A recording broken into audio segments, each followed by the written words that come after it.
Hello, Dr. Traeger here again. We just finished with our 4-month visit, and the purpose of this video is to kind of go over some things that we need to elaborate on a little bit more or make sure that we hit some of these topics. You know, as always, the most important part of you coming into the office for your well checks is so that we can answer your questions, and then we'll try and hit on many of these topics as possible. But if we didn't get to them, then hopefully we can address some of those things now. So at 4 months, this is finally starting to get to the age of parenting where it's starting to get a lot more fun. Hopefully you guys are enjoying this, and hopefully we feel like we're starting to do a little bit of a stride with things. In a little bit, we're going to talk about doing some solid foods, which is a lot of fun. But at 4 months, there are so many things that are happening that are just really, really exciting. Okay, so first things first, when it comes to feeding, 4-month-olds should be either breastfed or formula fed. And if you're breastfeeding, most moms feeding about 7-10 minutes on each side or so. It's really not uncommon for breastfed babies to be fed just for a couple minutes and then be full and then hop over on the other side. And they're feeding it usually about every 3-ish to 4 hours or so. If you're formula feeding, most parents are giving about 4 to 6 ounces, again, every about 3 or 4 hours or so. So at this age, babies that were pretty spitty usually do start to improve with that. So if we're still a little spitty, that's okay. Let's give it some time and things will continue to get better. When you're in the office, we'll review that growth chart again and make sure that the weight and height are still following as predicted, which is really exciting and kind of cool to get to see them kind of progressing as time goes on, which is just a lot of fun. If you are breastfeeding, we would like you to start doing some vitamin D drops if you're not already. It's a little dropper you squirt it into the baby's mouth once a day. If you remember every day, that's pretty amazing, and we'd love for you to try that. Our track record was not as good with that. It's kind of embarrassing actually how poorly we did with that. But do your best and go for it. If you're formula feeding, you don't need any vitamins at this point. Everything is contained in the vitamin, all the vitamins are necessary inside the formula, which is great. If you're using water for the formula, that's great. The bottled water is fine. Water locally here in town is also okay too. So just if you guys drink the water, then that's just fine for the baby too, which is okay. Now, going to the bathroom at 4 months is usually starting to get a little more interesting. Babies that were a lot more loose usually in the beginning are sometimes getting a little more firm. Sometimes it's the other way around too. So again, we worry about going to the bathroom if it's hard, like little pebbles, or struggling, or blood in the poop. But everything else, that can be a lot, it can be a little. You kind of hope there's a little at this age, which is really nice. But when we start talking about solid foods, that's when things are going to change a whole bunch. So just be prepared for that. So at this age, at 4 months, sleeping, you really hope that we're sleeping quite most of the night. A lot of babies at 4 months are, or if they are waking up to feed in the middle of the night, then they're feeding and then they're usually going right back down. At 6 months, I will discourage you from feeding at night if you're okay with it. But at 4 months, if the baby wakes up, go ahead, let them cry just for a little bit, couple minutes, still crying in there. Okay, all right, let's go in, change the baby, feed the baby, and put them right down, okay? And if we're starting to talk and wanting to play at night, it's just gonna prolong things. So again, make those feeds as boring and brief as possible in the middle of the night. When it comes to napping, 4-month-olds usually get a little bit better with this. So it's not uncommon to wake up early in the morning, 5 in the morning, 6 o'clock in the morning, whatever, feed, and then want to go back down for an hour or two, and then maybe be awake for an hour or two, take a nap, half hour, whatever in the morning, and then the afternoons, an hour or two, and then being awake. And then it's not uncommon too at this age to kind of have a little cat nap around, 5, 6 o'clock at night, be awake for an hour, and then go back down. So those things start to get organized. But once we start sleeping throughout the entire night, that's usually when things get a whole lot better. So just keep that in mind. The sleeping does get better. 6 months, we're going to push. We're going to push a little bit if we need to at 6 months. Also, when you're putting the baby to bed, we do want to be in the crib, flat on their back. Some babies will start to roll at this point, and then they'll want to sleep on their stomachs. You put them asleep on their back, and if they want to roll over, let them sleep on their stomach if that's okay. But they should be able to be strong enough to get back if that's what they've been doing, which is really, really great. At 4 months, the personality's coming out a little bit more. It's not uncommon for, fussy periods and things like that. But when the baby is starting to get a little more fussy, you can do your best to try and console them, try different things, but look for those clues. Sometimes when you're getting in the baby's face a lot, they'll start reacting more and kind of pushing back because they're a little overstimulated. If that's the case, try and letting them sleep, okay? Or again, put them in the crib, let them cry, and with time, they'll either fall asleep or you'll get your energy back and you can say, okay, let's try it again. But the fussy periods at 4 months have usually gotten a lot better. Now, there is this thing that people talk about a lot at this age, especially grandmas, okay? And when the babies start to get more fussy and clingy at this point. And the thing is, yeah, you're guessing it, it's this teething thing.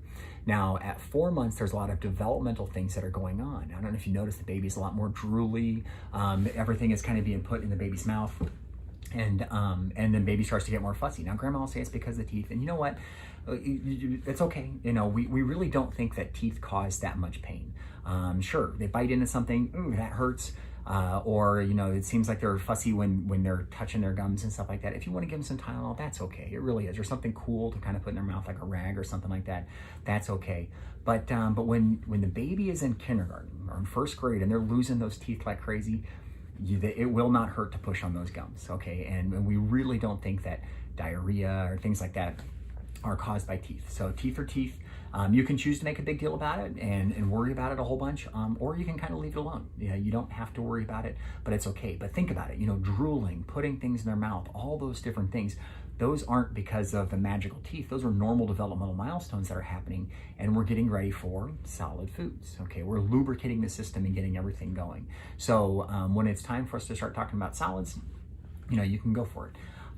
Other developmental things that are happening at this age, you know, they should be laughing a little bit more, looking at you, but those really good, robust belly laughs that make us all feel like we're funny, those are things that happen closer to about 6 months of age. They should be turning to the voices. They start to hear things, making some prolonging cooing noises, just kind of like being entertaining. And again, this stuff is cute baby stuff. This is the stuff that we want to see. And that rolling, the more time that they've had on their tummy, because we've been working on tummy time for 4 months, right? Okay. At 4 months, they will start to go from their stomach to their back. But some babies can be a little bit later with that. But when they're on their elbows, when they're on their stomach, they should push up onto their elbows and lift up a little bit. So just kind of watch out for that. And again, they're grabbing things and kind of pulling towards their mouths because they're getting ready for solid foods. Okay, now, so solid foods. This is when things start to get a whole lot more fun.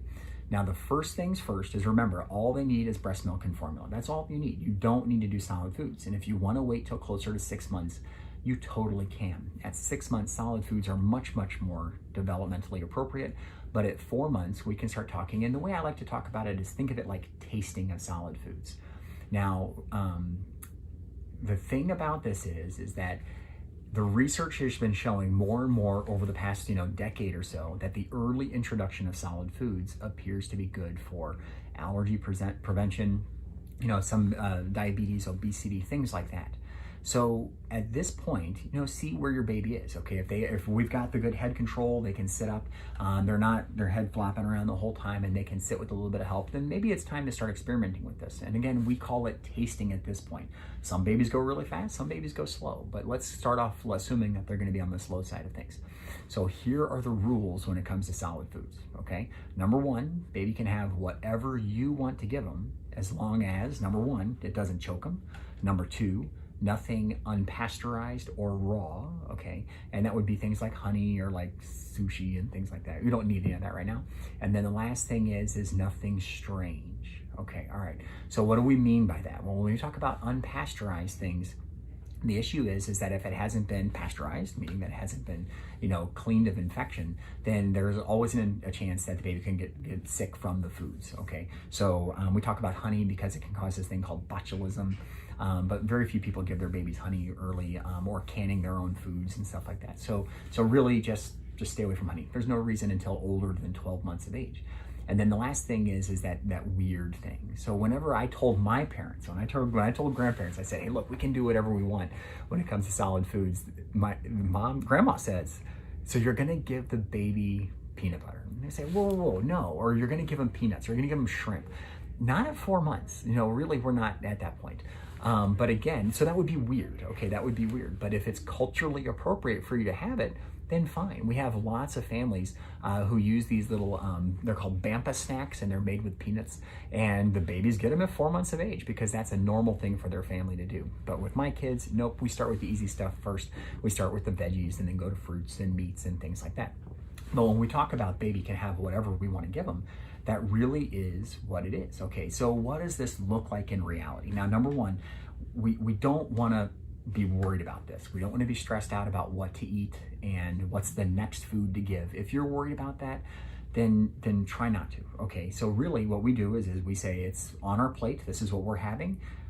Let's try it. Okay, so if so for example, you're having green beans tonight, take those little green beans, take your fork and mash it up really, really good, and then you're gonna get a piece just about this big, and then you're gonna take it, put it on the spoon, dip it in there, and then put it in the baby's mouth and see what happens. You know, they're gonna like the taste, they're not gonna like the taste of it, but once they don't gag on the spoon tasting it, then you can give them a little bit more, and then gradually increase it. And then once they master green beans, you know, after a day or two, because when you grind up some green beans, you're gonna have enough to last you for a couple days. Or if you buy a jar of baby food, it's going to last you for a couple days. That's just the way it is. If they polish the whole thing off in one sitting, great, that's cool. Then you can move on to the next thing. But normally start off slow. Now, there are families that come in and we say, go slow, take it easy. And then they call us in a week or two and they say, oh my goodness, the kid's eating this, and all these different foods. I'm like, whoa, that's faster than we would have gone. But that works for their family, it works for their child. It may not work for you, and you may have to go slower or faster. You may say, bored with green beans. So this whole idea that you need to do green before yellow, before red, or this before that, there's just no science behind that at all. Okay, now practically, you know, we do veggies first, then we do fruits, and just kind of experiment with it and see how it goes. Now, there is this thing that a lot of you were probably raised on, was this thing called rice cereal. And basically it's just ground up rice, and it's in kind of like a powder. There's really not a nutritional reason behind that. You don't need to use rice cereal. If you wanted to start with oatmeals and cereals and things like that, you can. That's fine. That really is okay. But what I like to use rice cereal for is actually as a thickener. Okay, so what you do is you take some peaches, okay, and the canned peaches, and you mash it up, and now it's all watery and liquidy and stuff. You take a little scoop of rice cereal, make it into a paste. Oh my goodness, they'll think it's wonderful. My kids really, really liked cherries. We would get Bing cherries, and we'd pit the thing, and then you would just take it and mash it up and make it like into a paste with some rice cereal. They seriously thought it was just the heaven, which is great. So go for it. If you want to give it a try, you can. But once you master those things, then you move up. So big picture thing here, what we'd like you to look at is when the baby's 6 months old, we would really like to do solid foods at least every day. Okay, you can do it a couple more times a day than you want. But by the time you come in at 9 months, I'm gonna say, hey dude, are you doing 3 meals a day? And you'll say yes. Okay, that's what we're looking for. And then when we hit 12 months, it really is whatever the baby wants to eat, or whatever you're feeding the baby for, you know, normal toddler type foods. Okay, so I tell dads, I think it's really cool. So at 12 months, you're going to give the mom a break for a little bit. You're going to, on the Saturday or something, you're going to go and you're going to say, all right, mom, you go take care of yourself, pamper yourself, and the baby and I are going to go hang out. You don't bring a diaper bag because you're brave, but you bring a bottle, and you bring a yogurt and a little fruit cup and all these different things, and you go someplace for lunch. And really it is taking a little bit off of whatever's on your plate and let the baby eat it. Sit there next to you in the high chair. It's going to be fun. And then, and then after that, there's their yogurt and there's their little fruit cup. And then, you brought with you a bottle of whole milk or breast milk if you're still doing that at 12 months. And then you're gone for an hour and a half. You didn't bring a diaper bag with you because you're brave. And you get in the car, you drive home, and by the time you get home, baby's asleep. Baby sleeps for 2 or 3 hours afterwards for a nap. That's a 4-hour date, you and the kid. That's cool. That's what we're looking for. So that's what you're building up to, but you have to start slow now and kind of move up. So people say, well, how much do we need to give the baby at 4 months or at 6 months? Start off slow, okay, and just see what happens. If they start to get frustrated, they start to push away, then, or act like they don't want it, then you try it one more time and then you stop. And that was it. If they're plowing through it and they're eating like crazy, then go ahead and let them eat more. Okay, you cannot overdose on green beans. Now, can you overdose on French fries or ice cream? Yeah. Okay, let's slow that down there, cowboy. But everything else, just kind of go and have a good time with it. So because we're getting to the fun age, and that's what's really cool about this. So 4 months is great.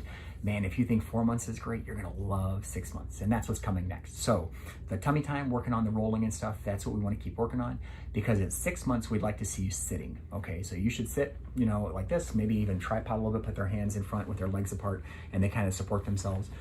Crawling is really a 6 to 9 month thing, but the more time we spend practicing these things, the more time sitting on our stomachs and stuff like that, the better off it's going to be. All right, well, this is 4 months, and it's a fun age, and I hope you're really enjoying yourself. And we'll see you guys again at 6 months, and we'll see you guys then. Thank you so much.